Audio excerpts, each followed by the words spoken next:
Sekarang kita akan membahas tentang soal bentuk akar pada operasi penjumlahan, pengurangan, perkalian, dan membagi. Jadi kita kalau kemarin sudah dan contohnya juga sudah, jadi ini lebih memperdalam ya. Kita akan langsung melihat soal-soal ya. Soal pertama misalnya seperti ini ya, yang mudah sekali. 5 akar 6 ditambah 3 akar 6.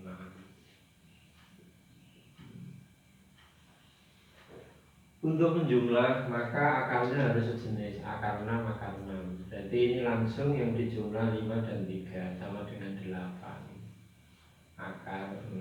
Selesai. Jadi tidak ada masalah, langsung akarnya sudah sejenis. Kemarin mengenal akar sejenis itu untuk dijumlahkan, untuk dikurangkan. Yang kedua kita coba 6 akar X dikurangi 5 akar X. Nah, berarti di sini akarnya sudah sama, akar X, akar X. Kita boleh mengurangkan, berarti 6 dikurangi 5, 1 akar X. 1 berarti ditulis akar X. Koefisien 1 tidak ditulis. Kalau tidak ditulis berarti ada di situ bilangan 1. Ada bilangan 1 di situ. Nah, kemudian yang ketiga 2 akar pangkat 3 dari 9 dikurangi 8 akar pangkat 3 dari 9.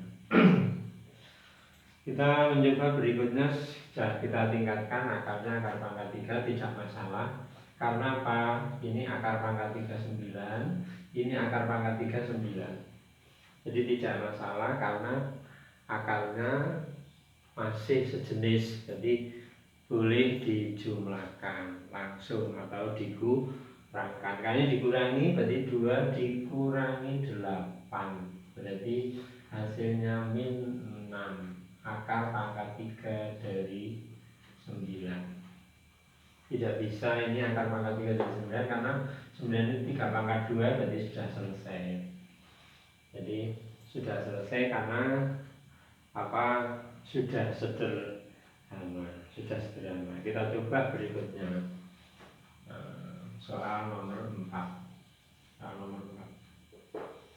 Nah, soal nomor 4 saya coba yang mungkin lebih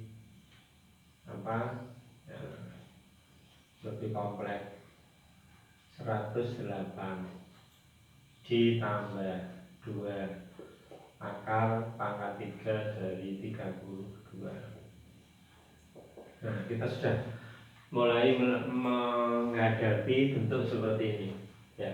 Selama ini kita lihat akar 6, akar 6, akar X, akar pangkat 3 9, akar pangkat 3 jadi sama. Di sini kita lihat akar pangkat 3 dari 108, akar pangkat 3 dari 32. Kalau kita melihat ini ya tidak bisa dijumlahkan karena bilangannya tidak sama. Jadi karena bilangannya tidak sama, berarti di sini tidak bisa dijumlahkan. Tetapi kita melihat berikutnya sebenarnya di sini bisa diurai. Nah, di sini 108 ya, itu adalah 27 kali 4. Nah, ini 27 kali 4. Kemudian 32 adalah 8 kali 4. Nah, di sini. Jadi kita kalau melihat soal itu, misalnya kita lihat dulu ini kok tidak sama. Nah, berarti kita mencoba bagaimana atau di mana tempat samanya itu di mana. Nah, itu yang penting. Karena itu kita coba, mungkin ada faktor-faktor pembentuk. Nah, di sini kita melihat di sini mulai muncul ada 4. Nah, padahal 27 itu adalah 3 pangkat 3. Jadi 3 pangkat 3 atau 27 bisa di akar pangkat 3. Ini di akar pangkat 3. Keluar menjadi 3. Jadi ini sudah ada 3. 27-nya itu keluar menjadi 3. Nah, akar pangkat 3 dari 4. Nah, ini. Nah, 8 itu 2 pangkat 3. Berarti 2 itu asli ini. 8 2. Nah, terus akar pangkat 3 dari 4. Nah, maka di sini menjadi 9. Akar pangkat 3 dari 4 menjadi 4. Akar pangkat 3 dari 4. Berarti di sini sudah sama. Nah, sudah sama ini akar pangkat 3 4. Nah, boleh dijumlahkan 9 tambah 4. Berarti 13. Akar pangkat 3 dari 4. Jadi begitu. Jadi kalau kita melihat ada soal kok penjumlahan kok tidak sama bilangannya, nah itu mungkin ada faktor pembentuk. Faktor pembentuk setelah kita rubah nanti akan menjadi apa? Sama, akan menjadi sama setelah kita rubah, sehingga nanti bisa dikerjakan atau menjadi sejenis. Kita coba lagi yang berikutnya. Soal nomor 5. Soal nomor 5. Akar 80. Akar 80 dikurangi 2 akar 45. Nah, dikurangi atau ini ditambah 3 akar 5. Nah, ini dah. Tidak masalah, sukunya 3 atau berapapun, 2, 4, tidak masalah. Kalau kita mengurangi, kalau kita menjumlah, berarti kita tetap membuat akar itu menjadi sejenis atau akarnya dan bilangannya sama. Kita melihat di sini ada 80, ada 45. 5 ini tidak ada yang sama. Nah, kita coba, kita uraikan. Mungkin sinyalnya ke 5, karena 5 ini sudah tidak bisa diuraikan, tidak ada faktor. Nah, 80 itu adalah 16 kali 5. Nah, ini mulai muncul. 45 itu adalah 9 kali 5 ditambah 3 akar 5. Nah, jadi muncul angka 5, angka 5. Nah, 14 itu kalau diakali, ini akarnya pangkat 2, tidak ada pangkat 3. Nah, berarti dia menjadi 4 akar 5. 9 menjadi 3. Nah, 3 masuk ke sini, 3 berarti 2 kali 3 menjadi 6 akar 5. Nah, ini 3. Nah, disinilah kelihatannya setelah diuraikan semua menjadi akar 5. Jadi boleh. Maka di sini kita hitung 4 dikurangi 6, berarti ini 4 dikurangi 6. Jadi di sini ada 4 dikurangi 6 ditambah 3 akar 5. 4 kurangi 6 tambah 3 akar 5. Jadi 4 dikurangi 6 itu min 2, tambahnya jadi 1 akar 5 sama dengan akar 5. Nah, seperti ini. Jadi beberapa masalah yang muncul dalam mengerjakan soal. Teorinya sama, bahwa menjumlah itu akarnya sejenis, tapi permasalahan yang kita temui banyak. Jadi banyak hal yang kita temui dalam mengerjakan soal. Nah, ini beberapa contoh mungkin bisa nanti menginspirasi pada waktu kamu mengerjakan soal-soal. Kita coba berikutnya untuk perkalian. Jadi ini penjumlahan dan pengurangan. Ini penjumlahan pengurangan. Nah, kita coba perkalian dan pembagian ya. Kita coba nomor 6 akar 5 kali akar 10. Untuk perkalian maka akarnya harus sama, bilangannya tidak harus sama. Jadi akarnya sama, bilangan tidak sama. Kalau sudah begitu boleh dikalikan. Berarti seperti ini langsung 5 kali 10 berarti 50. Nah, 50 itu ada faktor yaitu berapa? 25 kali 2. Nah, 25-nya ini bilangan kuadrat bisa keluar. Nah, inilah. 5 keluar menjadi 5. Jadi 5 akar 2 seperti itu. Jadi semua saja. Pada waktu kita mengerjakan setelah selesai sampai pada hasil akhir dalam pedoman, setelah itu kita lihat 50 itu bisa enggak seperti ini tadi ya. Jadi seperti ini. Jadi bilangan itu masih bisa diuraikan atau tidak. Berikutnya perkalian nomor 7 3 akar 6 dikali akar 8 sama di sini. Nah, ini ada bilangan di sini tidak ada, atau ini 1 berarti 3 kali 1 3 akar 6 ini akar 6 kali 8 48. 48 itu berapa? 48 itu adalah berapa? 16 kali 3. Nah, 16-nya dikeluarkan menjadi 4. Nah, 4 kali 3. Jadi ini menjadi 4. Nah, karena dia keluar maka hasilnya 12 akar 3. Seperti itu. Jadi setelah kita selesai mengalihkan sudah benar hasilnya, tapi di dalamnya ada faktor yang masih bisa dikeluarkan atau istilah dalam matematika disederhanakan. Ya. Kita coba lagi. Jadi soal lagi misalnya 2 akar 21 dikali 5 akar 3.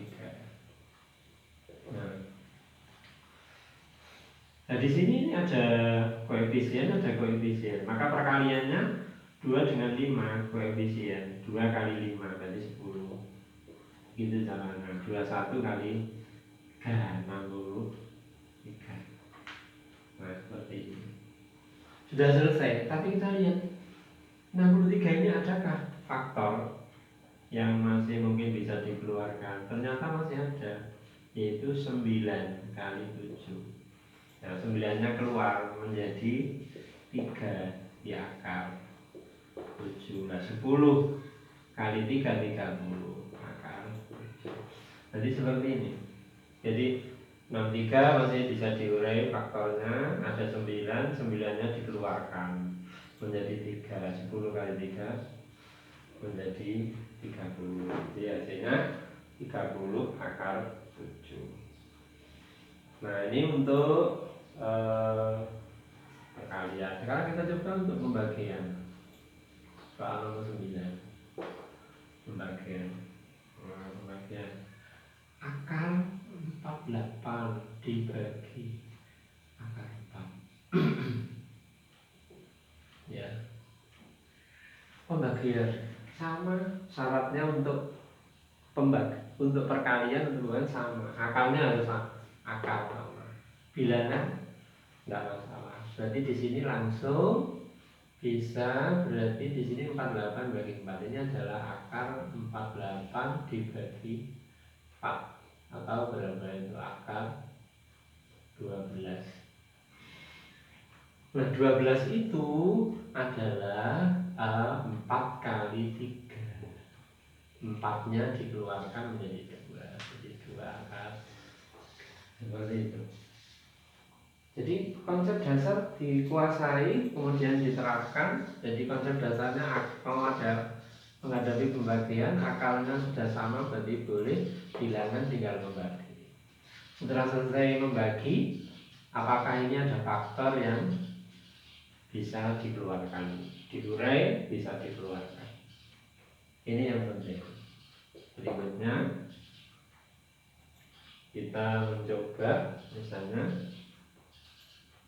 6 akar 90 dibagi 3 akar 2. Nah, seperti ini. Nah, kalau ada koefisien, ya berarti di sini koefisiennya dibagi koefisien. Jadi 6 dibagi 3. Lalu akarnya sudah sama, berarti boleh 90 dibagi 2. Sehingga di sini 6 bagi 3 itu 2. 90 bagi 2 45. Selesai. Tetapi kita lihat 45. Nah, 45 itu adalah 9 kali 5. Nah, 9-nya dikeluarkan, masuk sini menjadi 2 kali 3. Menjadi 3, jadi akar 5. Berarti 6 akar 5. Nah, seperti ini. Jadi pemahaman-pemahaman mendasar yang harus kita selalu ingat sehingga dalam melangkah itu tidak salah. Ini penting. Jadi penting sekali dalam mengerjakan doa. Sehingga tidak salah dalam menghitung, tidak salah dalam menghitung. Contoh berikutnya soal nomor 11. Soal nomor 11. Nah, perhatikan soal nomor 11. 6 akar pangkat 3 dari 4 dibagi 2 akar pangkat 3 dari 6. Nah, ini tingkatnya sudah lebih kompleks. Konsep dasar sama, berarti 6 dibagi 2. 6 dibagi 2 berarti 3. Saya tulis dulu 6 bagi 2. Akar pangkat 3 tetap 4 dibagi 6. Nah, seperti ini. Hati-hati. 6 dibagi 2 itu 3, maka jawabannya 3. Akar pangkat 3. Nah, ini adalah 46, berarti 2/3. Nah, ini. Nah, tentu kamu menjadi masalah bagaimana ini kok seperti ini. Nah, ini terjadi namanya 3, ya. Ini akar pangkat 3 ada di atas, akar pangkat 3 ada di bawah. Nah, bentuk apa yang sedang kamu hadapi di sini? Ya. Nah, ada akar di bawah. Ada akar di bawah, namanya apa? Tidak rasional. Jadi kemarin kalau ada akar di bawah tidak rasional. Kalau tidak rasional harus dikerjakan menjadi rasional. Kita lanjutkan di sini 3. Ya, akar pangkat 3 dari 2. Ini akar pangkat 3 dari 3. Nah, di sini dikali seperti kemarin dirasionalkan. Nah, ini 3, ini 1, berarti kurang 2. Nah, 3 pangkat 2. Nah, di sini juga 2. Nah, ini. Jadi merasionalkan yang kemarin, ini akarnya pangkat 3 ini 1, berarti dia kurang 2. Nah, kalau sudah, perhatikan di sini, ini bisa dikali. Ya, ini bisa dikalikan 3 tetap, jadi ini langsung. Ini berarti 9. 9 kali 2. Ya, 9 kali 2 berarti ini 3 tetap akar pangkat 3 dari 9 kali 2, 18. Nah, ini menjadi 3 pangkat 3. Jadi akar pangkat 3 dari 3 pangkat 3. Nah, 3 pangkat 3 itu berapa? Kalau di akar, ya 3. Jadi di sini 3 akar pangkat 3 dari 18. Di sini ada 3. Nah, makanya ini bisa dicoret. Seret dicoret, hasilnya hasilnya akar pangkat 3 dari 18. Jadi begitu, hati-hati pada waktu. Jadi kita coba terus untuk kembali kepada aturan yang benar. Seperti ini sudah boleh, kita kerjakan aja terus. Nah, kita ketemu masalah di sini. Tuh, ada seperti ini. Nah, kita ingat kemarin ada rasional. Nah, kita rasionalkan. Ini pangkat 3, ini 1, berarti kurang 2. Kita kalikan pangkat 2. Nah, setelah itu dikalikan, nah terjadilah seperti ini, maka hasilnya demikian. Nah, ini beberapa contoh ringan, ini termasuk contoh-contoh ringan di dalam penjumlahan pengurangan, perkalian dan pembagi dalam bentuk-bentuk